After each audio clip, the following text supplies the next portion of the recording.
At my rich wife's lavish birthday dinner, she announced, "Dating down really puts life in perspective. Now I know what I don't want." Everyone laughed. I quietly got up, left $100 on the table, and drove home. She spent the night texting apologies. "Look, I'm not going to sugarcoat this whole mess for you, because honestly, life's too short and I've got bills to pay. My name's Rowan Blake. I'm 35 years old, and before everything went sideways, I had what most people would call a decent life. Not Instagram-worthy, mind you, but solid. Real. The kind of life where you know what you're getting when you wake up in the morning, and you're okay with that. I'm a journeyman electrician. Yeah, one of those guys who actually knows how to fix stuff when your fancy smart home decides to have a nervous breakdown at 2 in the morning. Been doing it for 15 years now, and I've got my own small crew of 3 guys who show up on time, do the work, and don't spend half the day taking selfies with their tools. We handle everything from basic residential wiring to those massive commercial jobs where some architect thought it'd be cute to hide all the electrical work behind 17 layers of drywall and good intentions. You want to know what I like? Work boots that actually fit, books that don't have coffee stains on them, and honest-to-God quiet after a 12-hour shift where I've been crawling through attics that feel like the surface of Venus. Simple stuff. The kind of preferences that don't require a vision board or a life coach to figure out. I read, mostly nonfiction, some history, the occasional thriller when my brain's too fried for anything requiring actual thought. I've got a workshop in my garage where I restore old radios, because there's something satisfying about bringing dead things back to life with your hands instead of just throwing money at the problem. Then there's my wife. Oh boy, my wife. Sabrina Vale. And yes, she kept the veil because apparently that name opens more doors than a universal keycard. She's 32, beautiful in that way that looks effortless but probably costs more than my truck payment. And she's what you'd call rich. Not, I can afford the good cereal rich, but I genuinely don't know how much a banana costs rich. Old money from her dad's side. Something about shipping and railroads back when America was still figuring out which way was west. New money from her mom's side. Tech investments that hit big in the 90s and kept hitting. Sabrina runs this luxury events company called Veil and Verity, and let me tell you, watching her work is like watching a master class and turning other people's money into experiences they'll Instagram about for the next 6 months. She doesn't just plan parties. She creates immersive brand experiences and elevated lifestyle moments. I swear, she could make opening a can of beans sound like a spiritual journey. The woman's got a gift. I'll give her that. She can walk into a room full of people with more money than sense and convince them they need a 12-course dinner on a yacht to properly celebrate their dog's birthday. We've been married for 2 years now, which in her social circle is apparently still the honeymoon phase, though honestly, some days it feels like we're speaking different languages. She'll be talking about curating authentic moments, and I'm over here trying to figure out why the garbage disposal sounds like it's summoning demons. But that's marriage, right? Learning to love someone whose idea of a crisis is running out of truffle oil while yours is discovering the main electrical panel is held together with electrical tape and prayers. Our home, and I use that term loosely because it feels more like a museum you're allowed to sleep in, is this glass and steel condo downtown with views that cost more than most people's houses. Seriously, the property taxes alone could fund a small school district. Floor-to-ceiling windows, minimalist furniture that looks like it was designed by aliens who've never actually sat down, and a kitchen so pristine I'm afraid to make toast in case I disturb the feng shui. The view is incredible, I'll admit that. On a clear day, you can see the whole city spread out below like a circuit board, all those lights and connections making sense from up here in a way they never do when you're down in the thick of it. But here's the thing about marrying into money. And nobody tells you this. Probably because it sounds ungrateful as hell. You start feeling like an actor who forgot to learn his lines. I brought what Sabrina calls stability to the relationship, which is a nice way of saying I know how to budget, fix things when they break, and show up when I say I will. She brought what I generously call sparkle, the connections, the lifestyle, the ability to turn a simple dinner into an event that requires a planning committee and a photographer. Her circle of friends is something else entirely. There's Harper, who inherited a cosmetics fortune and talks about disrupting the beauty space while selling $30 lip balm. Priya runs some sort of wellness empire that convinces wealthy women they need to drink clay smoothies to achieve inner peace. Luca's family owns half the commercial real estate in the city, but he calls himself an urban development visionary, like he discovered the concept of buildings. Jules is in fashion. Not making it, mind you, just talking about it very authoritatively while wearing clothes that cost more than my monthly mortgage. Remy's got a trust fund bigger than the GDP of small countries and spends his time investing in disruptive startups that mostly seem to disrupt his own bank account. And Tara?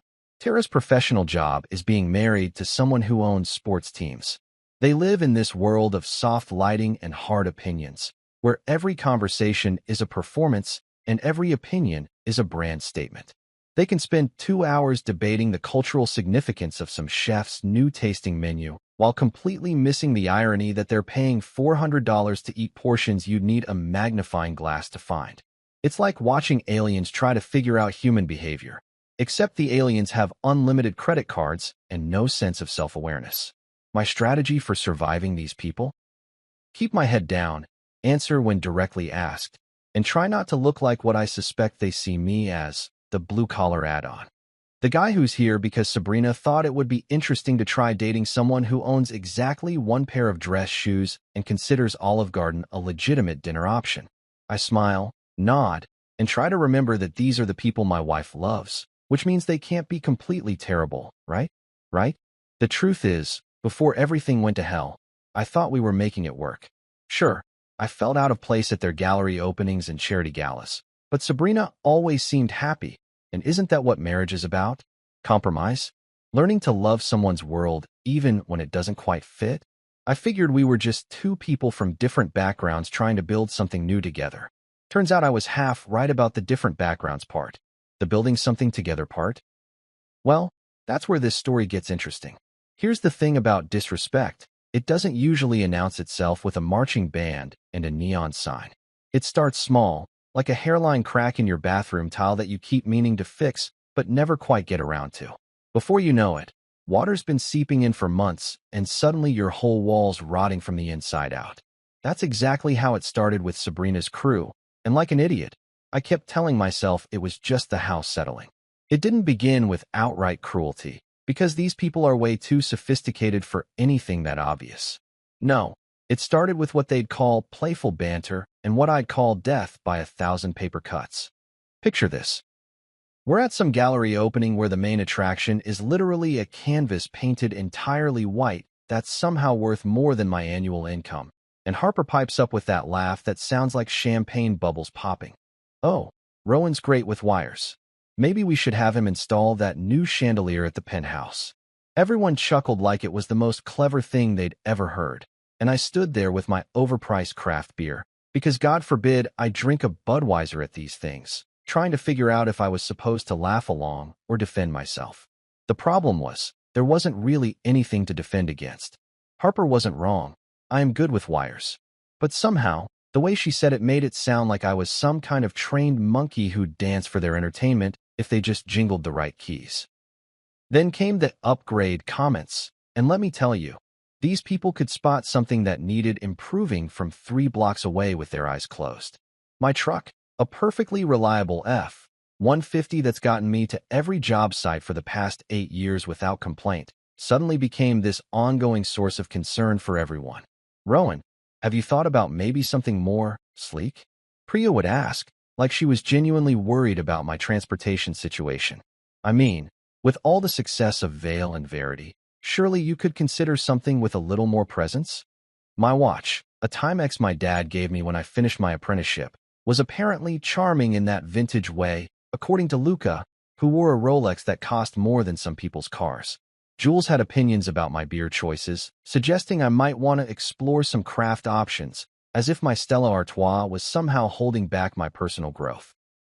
And don't even get me started on Remy's helpful suggestion that I might want to consider some wardrobe consultation, because apparently my idea of dressing up, clean jeans, and a button-down shirt that actually fits, wasn't quite cutting it in their sophisticated circles.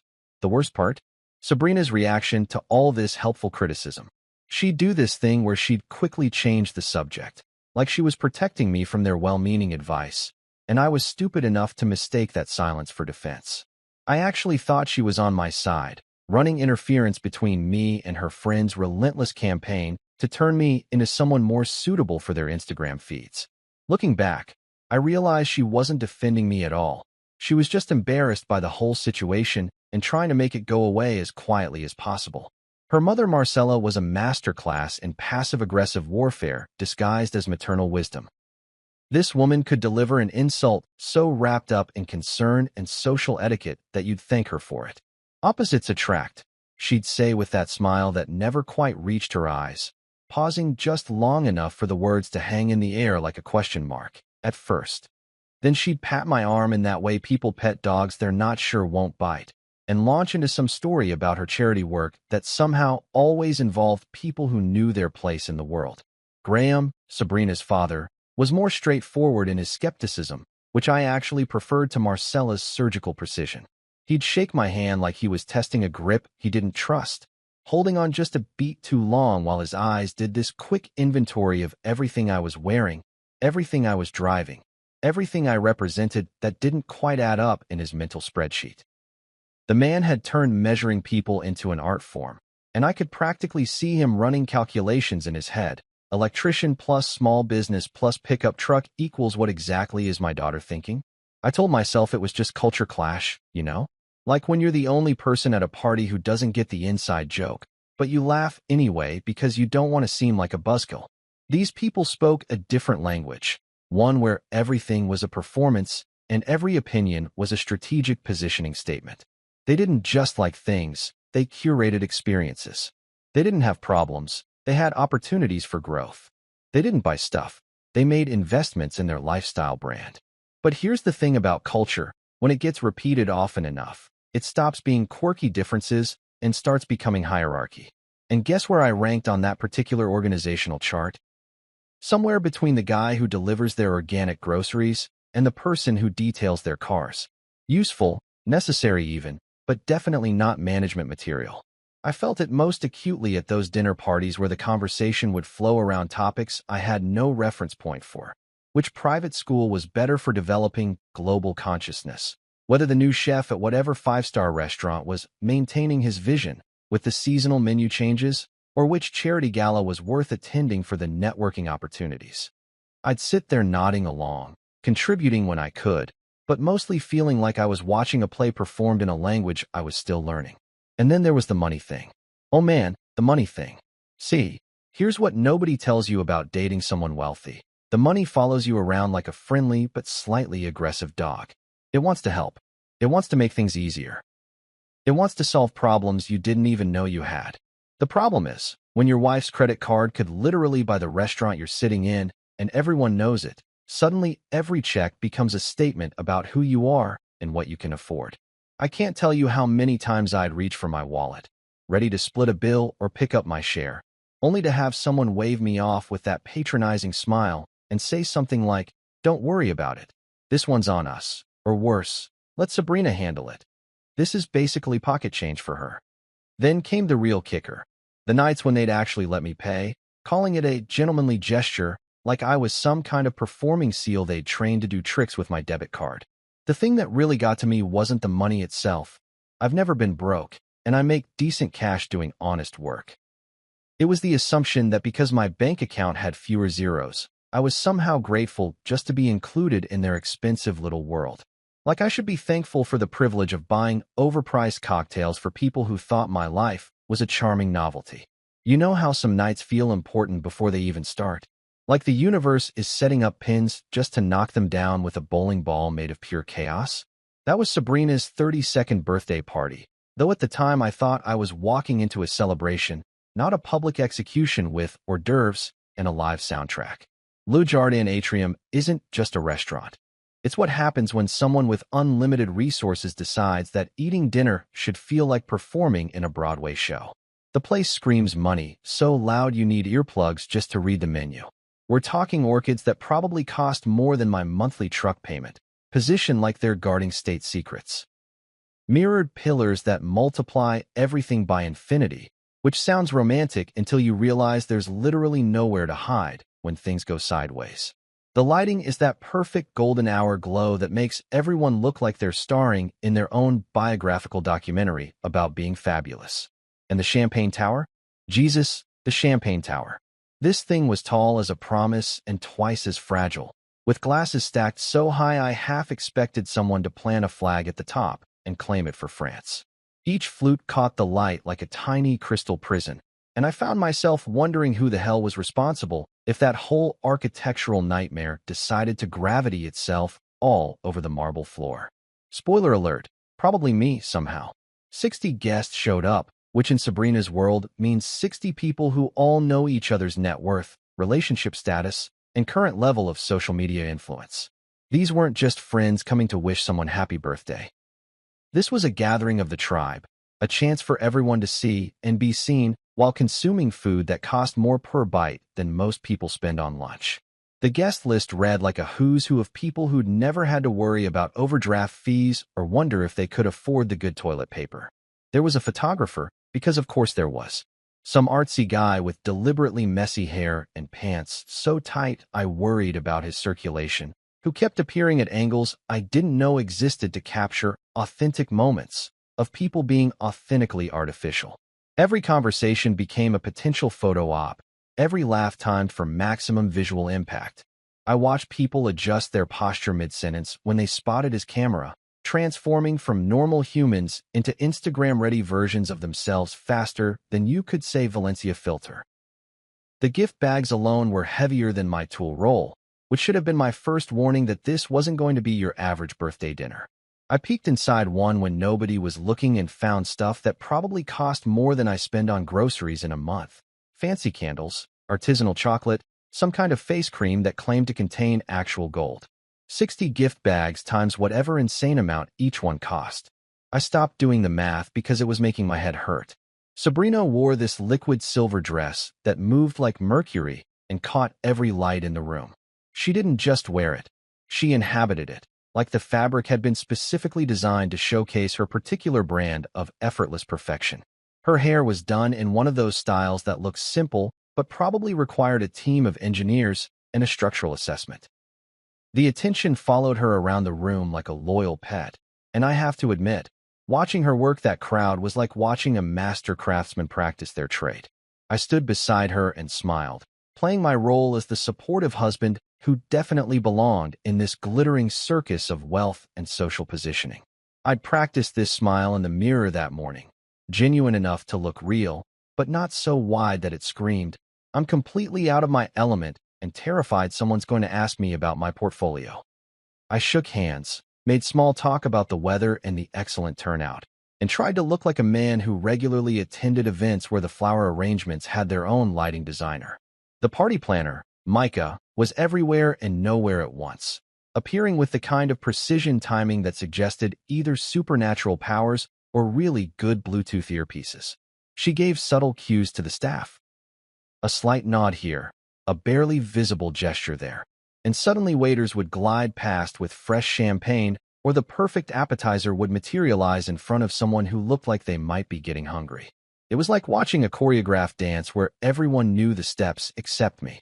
The staff moved like quiet swans, if swans wore black uniforms, and had supernatural abilities to anticipate rich people's needs before the rich people even knew they had them.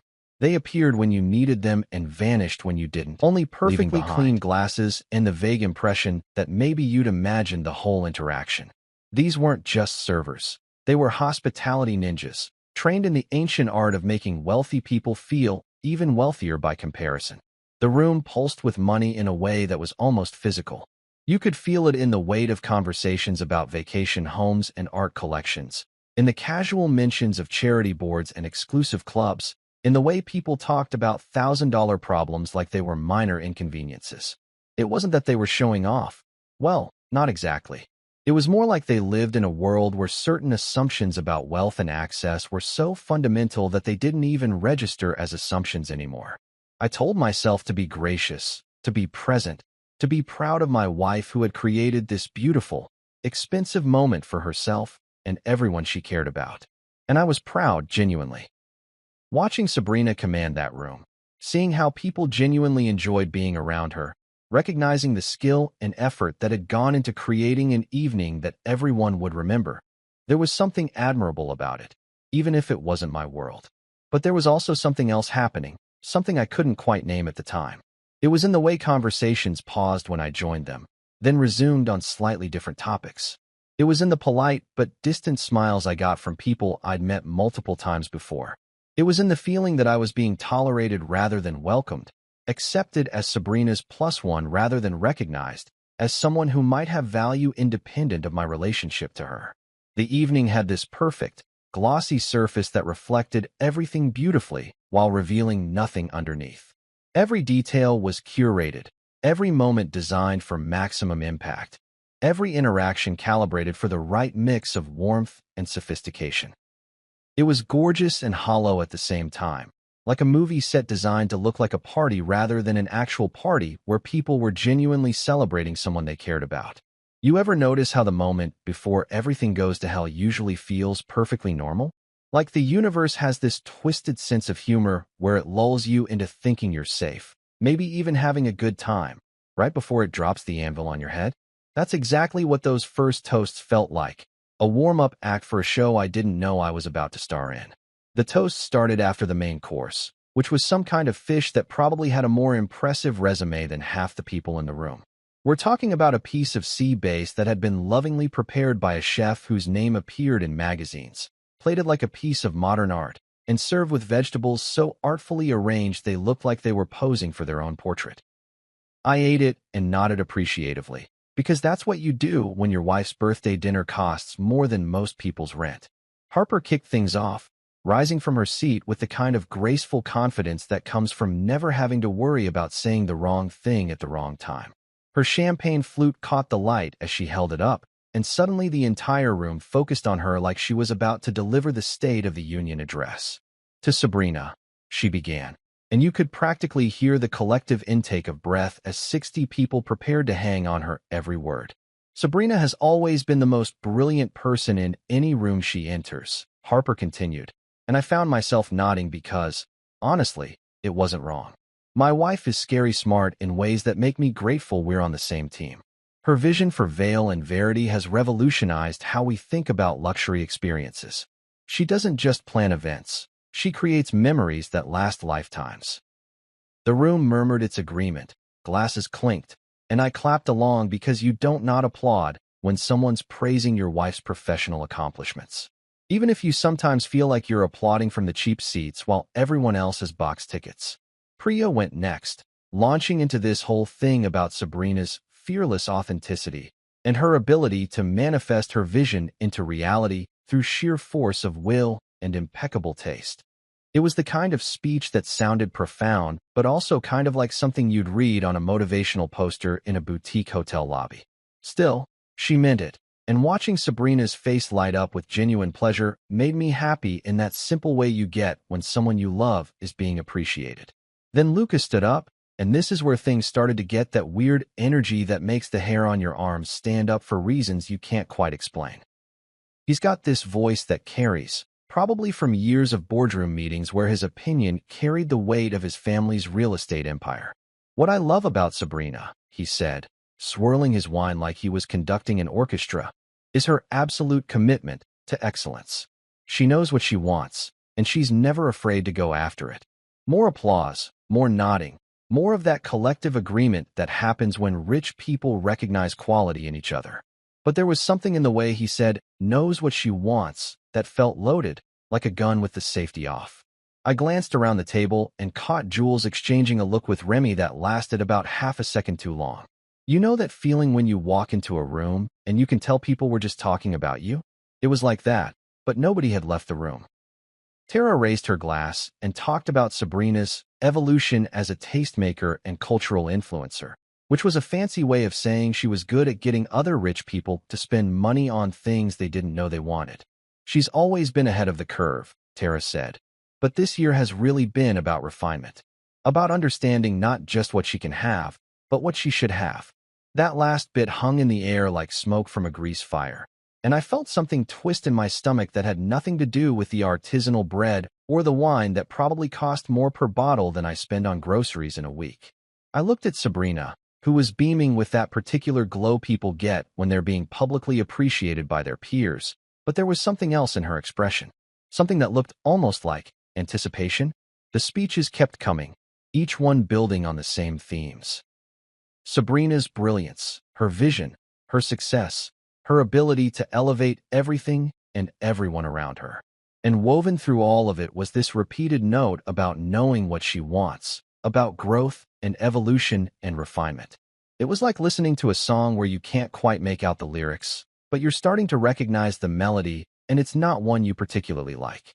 Jules stood up and delivered this whole monologue about Sabrina's journey toward authentic self-expression and how inspiring it was to watch someone shed the things that no longer serve them in pursuit of their highest self. The way she said it, with that particular emphasis on things that no longer serve, made me wonder if we were still talking about event planning or if there was a different conversation happening that I wasn't quite picking up on. Remy's toast was about brave choices and the courage to prioritize personal growth over social expectations, which sounded supportive until you started wondering what exactly needed courage and what social expectations were being bucked.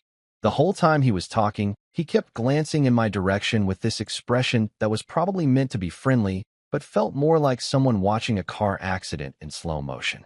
I clapped for every toast because that's what you do. I smiled because that's what's expected. I raised my glass when everyone else raised theirs because I'm not an asshole who ruins his wife's birthday party by being a buzzkill. But with each speech, each carefully crafted compliment, each round of applause, I felt like I was watching a play where I was the only person who hadn't read the script.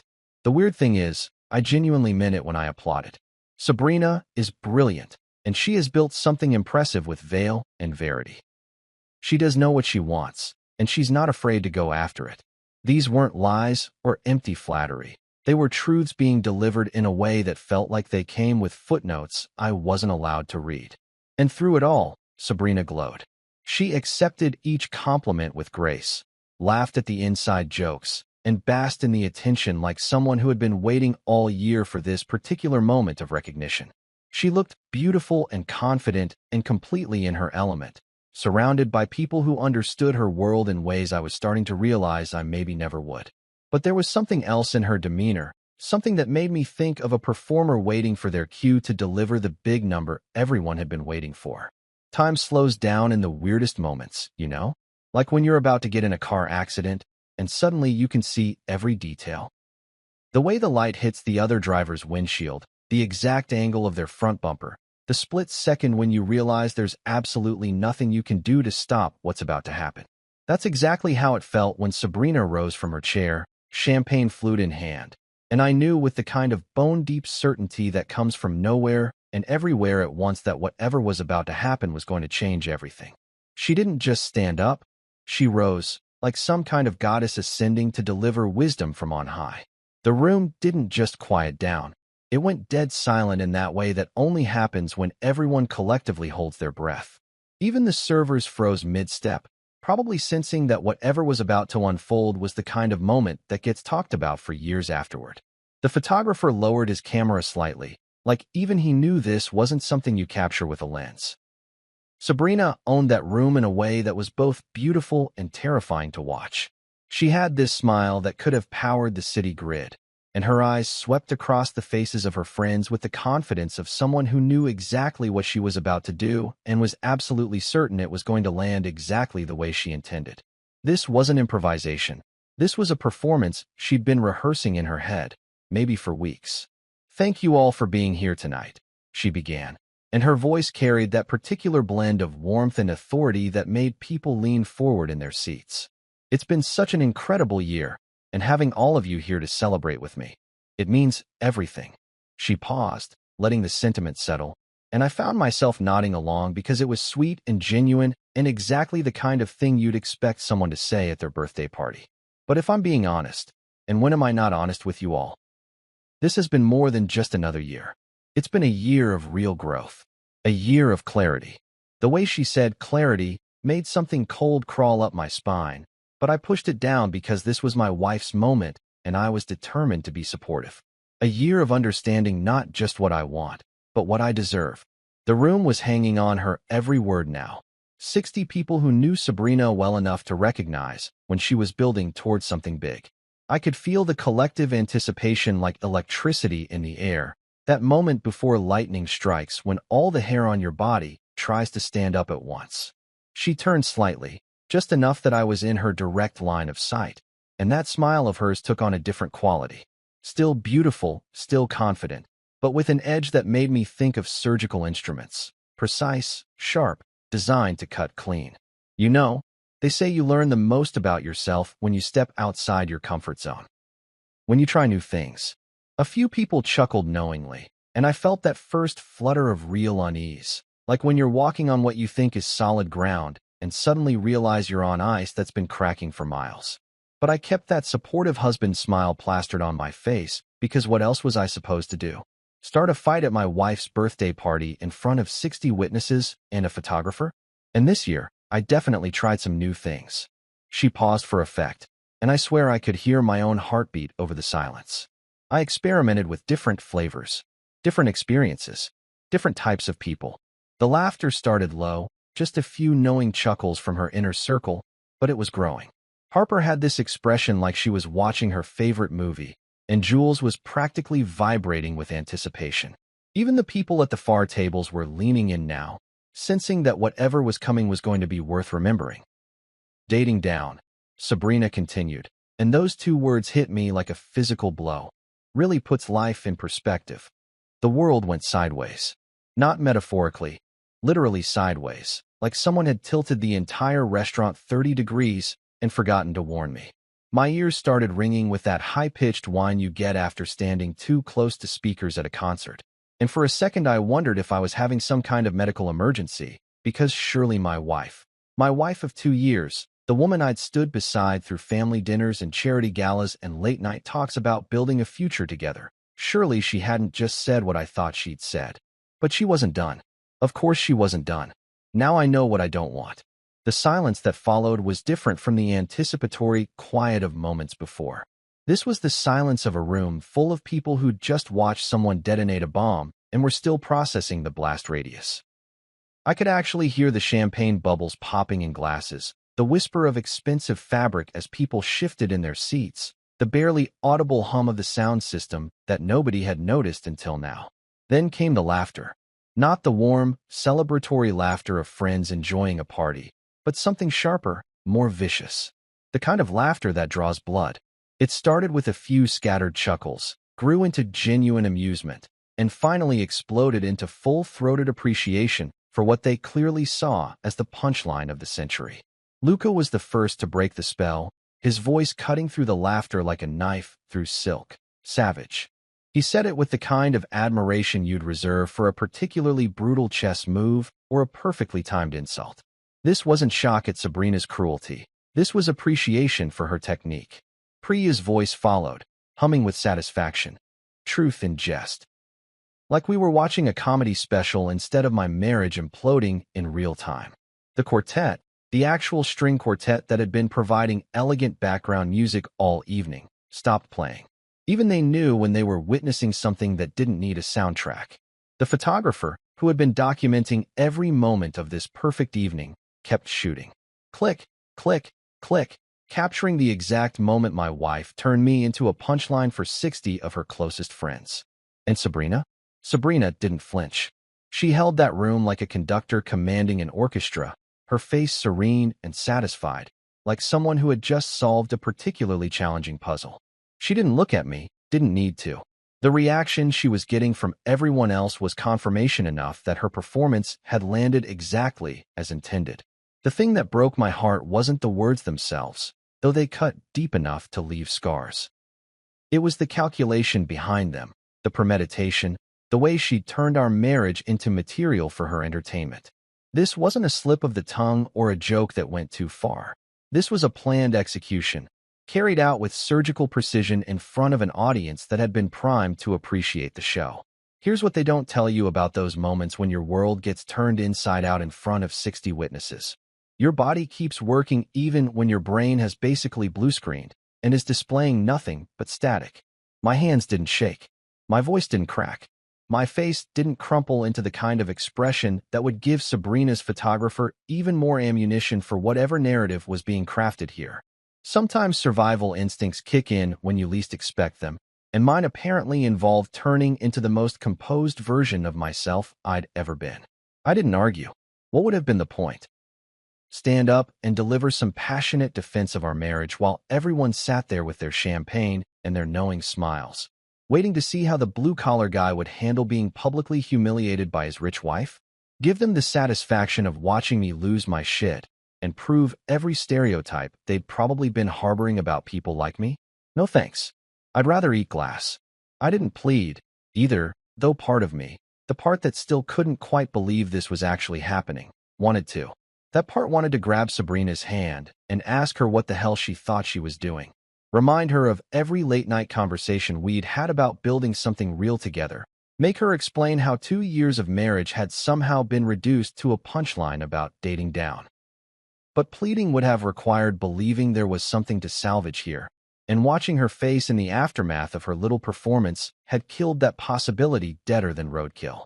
I didn't make a speech, either, even though every movie I'd ever seen suggested this was the moment for some grand declaration about dignity and self-respect. But this wasn't a movie, and these people weren't an audience that gave a damn about character development or moral victories. They were here for entertainment, and I'd already provided more than enough of that for one evening. Instead, I reached for my wallet with the kind of deliberate calm that comes from years of working with electrical current. One wrong move, and everything goes to hell. So you better make sure every gesture is exactly what you intend it to be. My fingers found the bills without looking, muscle memory from countless dinners and drinks and social obligations where I'd insisted on paying my share even when everyone knew Sabrina could have bought the entire establishment without checking her bank balance. I placed a crisp $100 bill beside my plate, right next to the remnants of that overpriced fish and the untouched dessert that had been delivered during Sabrina's performance. $100, enough to cover my meal, my drinks, the service charge, and a tip generous enough that nobody could say I'd stiffed the staff who'd spent the evening making sure we all felt like royalty. It was probably more than my portion of the bill actually cost, but I wanted to be absolutely certain there would be no confusion about my ability to handle my own financial responsibilities. The sound of the bill hitting the table was barely audible over the residual murmur of conversation and the nervous laughter still echoing around the room, but it felt loud as thunder to me. Final as a judge's gavel. Clean as a surgical cut. Then I stood up, and it was like someone had pressed the pause button on the entire universe. Conversations stopped mid-sentence. Wine glasses froze halfway to lips. Even the servers, who had probably witnessed more rich people drama than a reality TV producer, seemed to sense that whatever was happening here was worth paying attention to. To clarity, I said, and my voice came out steady and clear, carrying just far enough to reach the people at the nearest tables without me having to raise it like I was delivering a soliloquy. 2 words that managed to acknowledge Sabrina's little toast, while making it clear I understood exactly what kind of clarity we were talking about here. The reaction was immediate and uncomfortable. Chairs scraped against the floor as people shifted positions, suddenly fascinated by their napkins, or the view out the window, or literally anything that wasn't the sight of a man walking away from his wife at her own birthday party.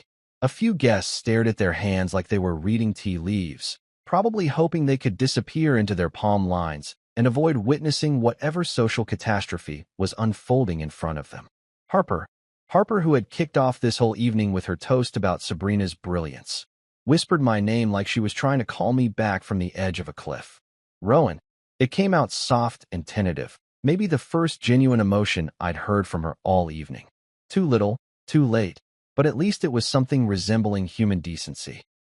I walked out past the orchids that probably cost more than most people's monthly salary, past the champagne tower that had somehow managed to survive the evening intact despite my earlier concerns about gravity and expensive glassware, past the mirrored pillars that multiplied my exit into infinity, creating an endless parade of Rowans walking away from endless versions of this nightmare scenario, past the photographer who finally, lowered his camera, apparently recognizing that some moments weren't meant to be captured for posterity.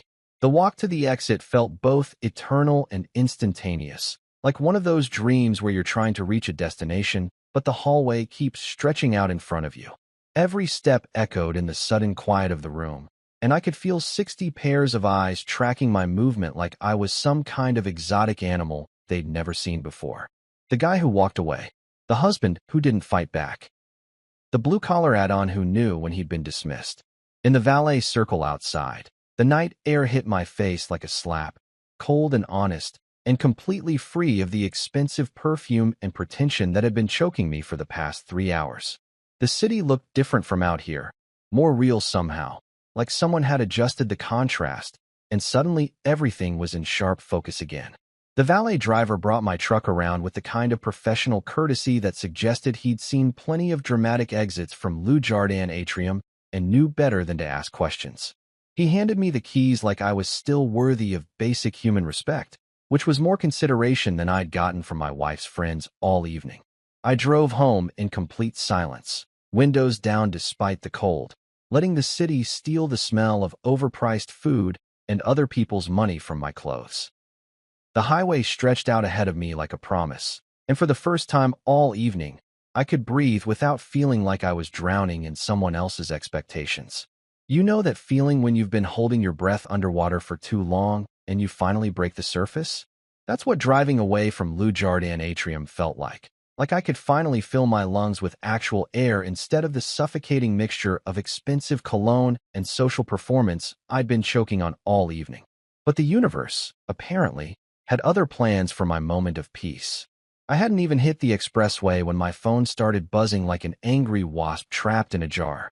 The sound cut through my truck's speakers with the kind of insistence that suggested someone was having what they considered to be an emergency. I glanced at the display and saw Sabrina's name lighting up the dashboard like a neon sign advertising trouble. The irony wasn't lost on me. My wife, who had just finished explaining to 60 people why she was done slumming it with the electrician, was now calling said electrician like her life depended on it. I declined the call, not out of spite, exactly, but because I genuinely couldn't think of a single thing she could say that would make this situation any better, and I was pretty sure she could make it a whole lot worse. The phone went quiet for about 30 seconds, just long enough for me to think maybe she'd gotten the message, then started buzzing again. Sabrina, round 2. Declined again. By the time I merged onto the expressway, the text messages had started flooding in like a broken dam. My phone kept pinging with that particular sound that means someone is having a full-scale meltdown in your message app, and each notification felt like a tiny electric shock to my already fried nervous system. Babe, I was joking. That was the first one, arriving with the kind of casual dismissiveness that made my jaw clench hard enough to crack teeth. A joke. 2 years of marriage reduced to a punchline, delivered in front of everyone we knew, and her defense was that it was a joke. Like I was supposed to laugh along with everyone else about being turned into entertainment for her rich friends. You know how this crowd is. Oh, I knew how this crowd was, all right. I'd spent 2 years learning exactly how this crowd was, watching them turn every interaction into a performance and every relationship into a transaction. What I apparently hadn't known was that my wife considered herself part of this crowd, in a way that made me fundamentally separate from it. Don't be dramatic. This one actually made me laugh, though there wasn't much humor in it. Right, because walking away quietly after being publicly humiliated was the height of drama. I should have stayed, apparently, smiled and clapped along while my wife explained to her friends why marrying me had been such an educational experience in what not to do with your life. Answer me. The messages were getting shorter and more demanding now, like she was issuing commands instead of apologies. I could practically hear the frustration in those 2 words, the barely contained anger that I wasn't playing my part in whatever script she'd written for how this evening was supposed to go. I'm sorry. Too little, too late, and arriving with the kind of timing that suggested it was more about damage control than actual remorse. Sorry for what, exactly? Sorry for saying it. Or sorry I'd reacted badly to being turned into a cautionary tale about the dangers of dating beneath your social station. Come back. This one was almost funny in its complete misunderstanding of the situation. Come back to what? More champagne and explanations about how I'd misunderstood her little performance? A chance to sit there while her friends dissected our relationship like a biology lab experiment? But Sabrina wasn't the only one flooding my phone with urgent communications. Apparently, word of my dramatic exit had spread through the Vale family network faster than gossip at a high school reunion, because suddenly I was hearing from the whole clan. Marcella's message arrived with the kind of icy precision I'd come to expect from Sabrina's mother. "You embarrassed Sabrina." Not, "There was a misunderstanding," or "Perhaps we should talk." Just a flat accusation that I had somehow been the one causing embarrassment by refusing to sit there and take my public humiliation with a smile. Classic Marcella. Never miss an opportunity to make it clear that any problems in the family were obviously caused by the outsider who didn't know his place. Graham's message was even more direct. "Call me." Two words that managed to convey both authority and threat in equal measure. I could practically hear his voice delivering that command, probably from the leather chair in his home office where he conducted the family business of making sure everyone stayed in their assigned roles.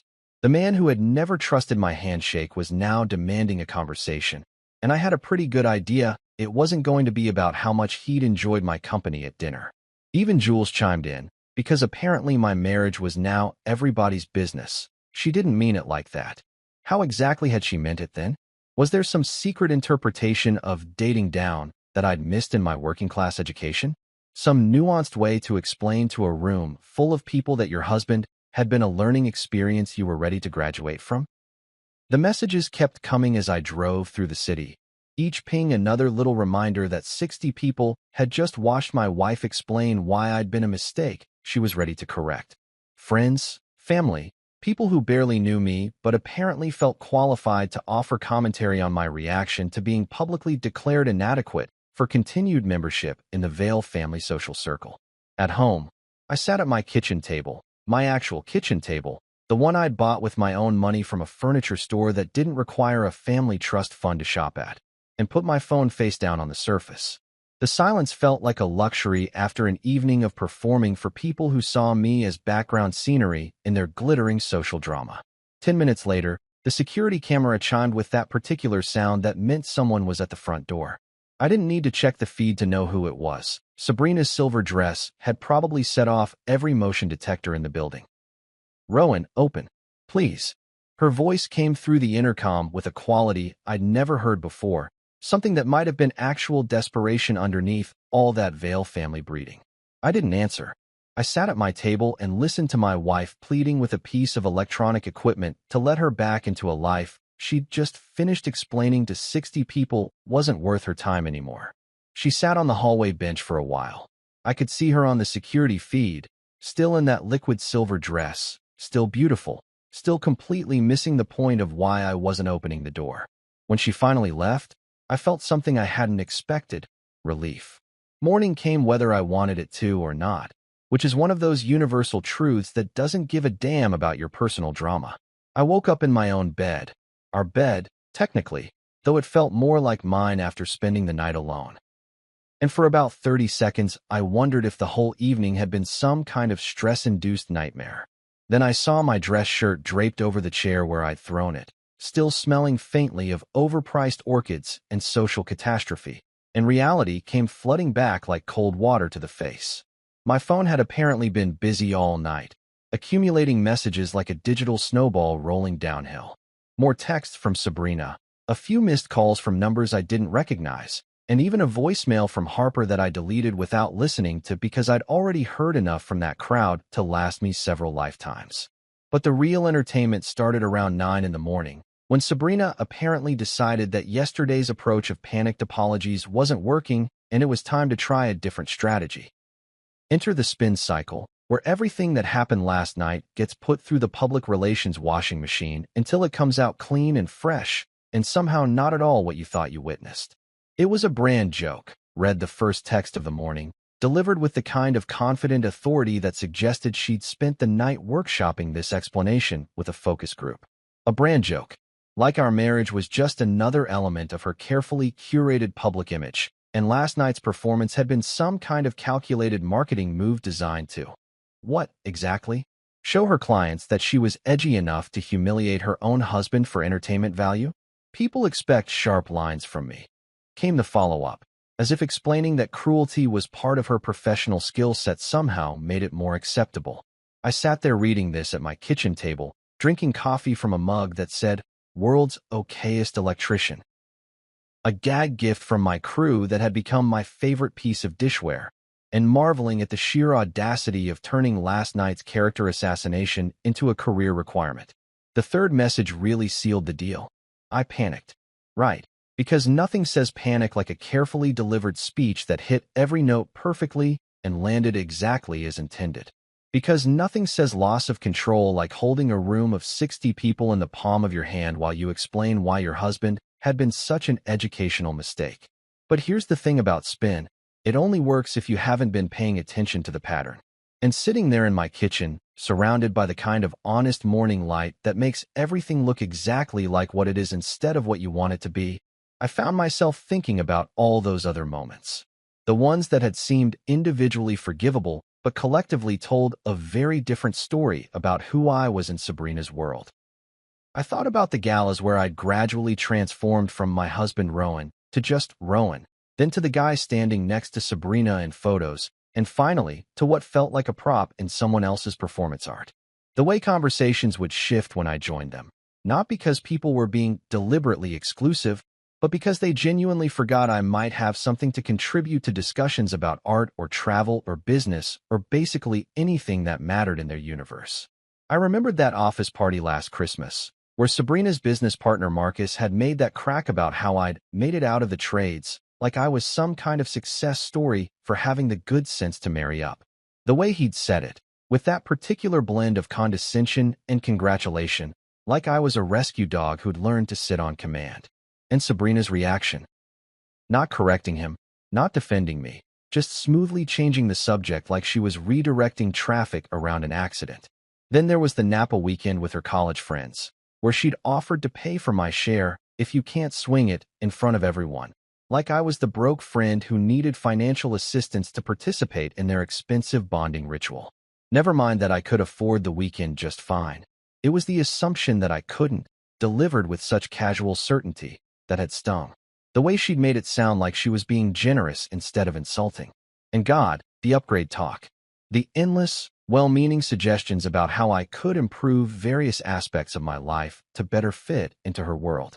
The watch conversations, where somehow my perfectly functional Timex became a symbol of everything I wasn't quite getting right about being a successful person. The truck discussions, where my reliable F-150 was constantly being compared to sleeker, more expensive alternatives that would be more appropriate for someone in my position. The suit shopping expeditions, where I'd stand in stores that smelled like leather and ambition, while sales associates who made more in commission than I made in a month explained why I needed to invest in a wardrobe that reflects my aspirations. As if my aspiration was to look like I belonged in rooms where people spent more on lunch than most families spent on groceries. Each incident, taken alone, was completely forgivable. Relationships require compromise, right? People from different backgrounds need to learn each other's languages, adapt to each other's expectations. That's just how it works when you're building something together. But when you line them all up like evidence in a case file, they tell a different story. They form a map where I'm consistently placed below sea level, where every interaction reinforces the basic assumption that I'm the one who needs to change, adapt, upgrade, and improve to deserve my place in this relationship. The pattern was so clear I couldn't believe I'd missed it for 2 years. Or maybe I hadn't missed it. Maybe I'd just been telling myself it was temporary, that once Sabrina's friends got to know me better, once I learned the rules of their social game, once I proved myself worthy of belonging in their world, the dynamic would shift. But last night had made it crystal clear that I was never going to be anything more than a curiosity in Sabrina's life. The blue-collar guy she'd experimented with, like trying a new restaurant or taking a pottery class. Interesting for a while, maybe even fun, but ultimately not the kind of thing you build a future around. The really twisted part was that she probably did love me, in her way. But she loved me like you love a pet or a hobby, something that adds texture to your life without fundamentally changing who you are or what you want from the world.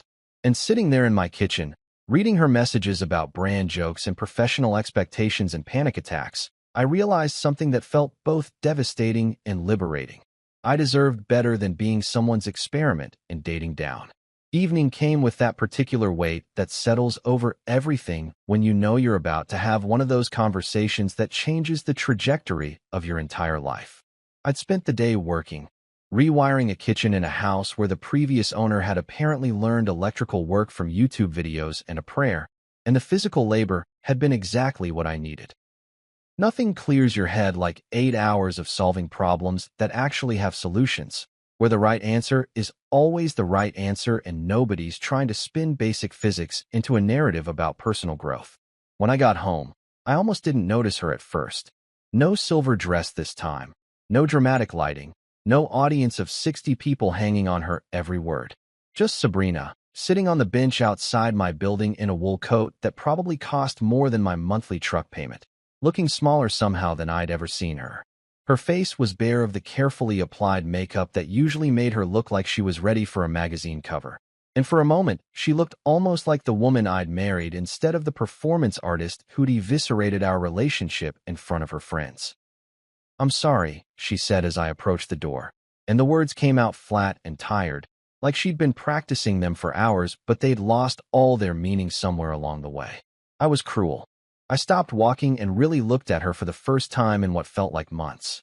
Without the social armor of her usual presentation, she looked vulnerable in a way that might have made me want to comfort her if I hadn't spent the last 24 hours realizing how thoroughly I'd been played.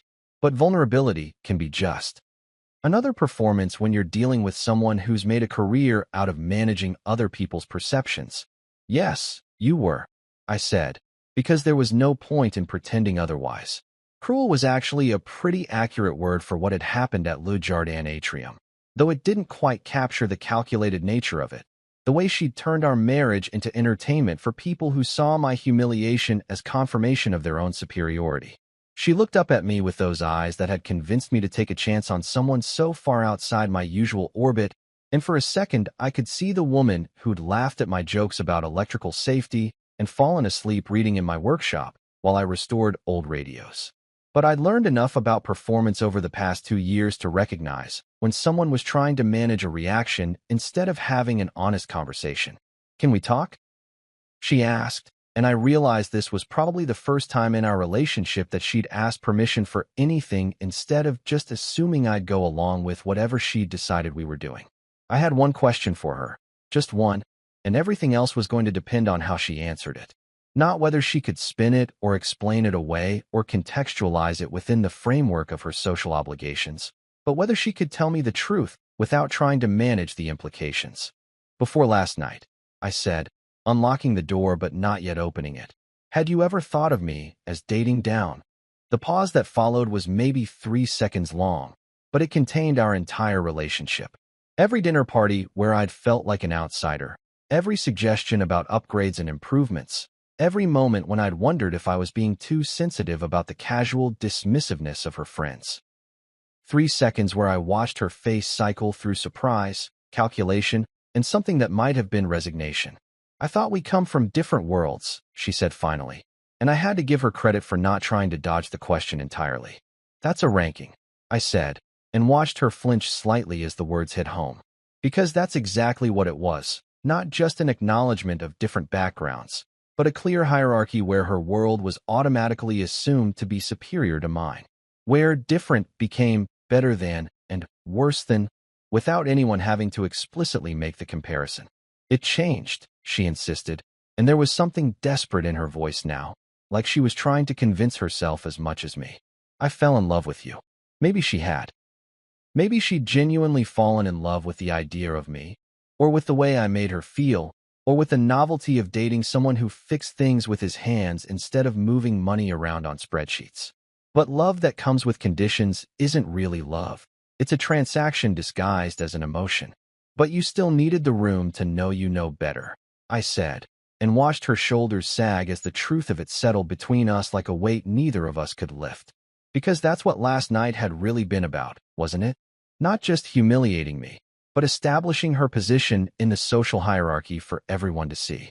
Proving to her friends that she understood the difference between experimenting with different types of people and actually building a life with someone beneath her station. Making sure everyone knew that whatever had happened between us, she was still one of them in all the ways that mattered. She offered fixes then, like she was presenting a business proposal instead of trying to save a marriage. Cut those friends out of her life, though we both knew she couldn't, because they weren't just friends, they were her entire professional and social ecosystem. A public apology, though we both knew that would just be another performance, another carefully crafted statement designed to manage perceptions rather than address the underlying problem. Couples therapy. Though what therapist was going to fix the fundamental issue that she saw our relationship as something that needed to be managed rather than lived. Meeting with her on-camera brand manager to reframe the narrative. And that one actually made me laugh, though there wasn't much humor in it. Because of course the solution involved more performance, more careful construction of the story we were telling the world about who we were and what we meant to each other. Respect first, I told her, because that was the only thing that mattered anymore. Narrative later. Can we try? She asked, and I could hear the little girl in her voice, the person she'd been before she'd learned to turn every interaction into a strategic advantage. We can try honesty, I said. I'm not your prop or your lesson. If you want me, you defend me in the moment. Otherwise, you want the image of a man like me, not me. She cried then, real tears that smudged the little bit of makeup she was wearing and made her look human in a way I hadn't seen in months. But I didn't cry, because I was empty and certain in a way that felt like peace after months of confusion and self-doubt. We agreed to separate finances, to pause joint appearances, to sit with it. She left with her roses.